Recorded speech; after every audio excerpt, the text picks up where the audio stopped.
The latest leak on the Samsung Galaxy S25 Ultra clears up some previous design inconsistencies. A trusted leaker reveals that the camera design takes more inspiration from Samsung's recent foldables rather than the Galaxy S24 Ultra.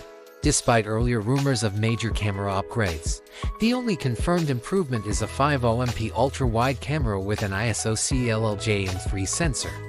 The main camera will continue to feature a 200MP ISOCELL HP2, while the 10MP telephoto and 5x zoom modules will retain their IMX750 and IMX850 sensors, respectively. The design will have a new look, with thick dark rings around each lens, similar to the Galaxy Z Fold 6, potentially making the back of cases flat.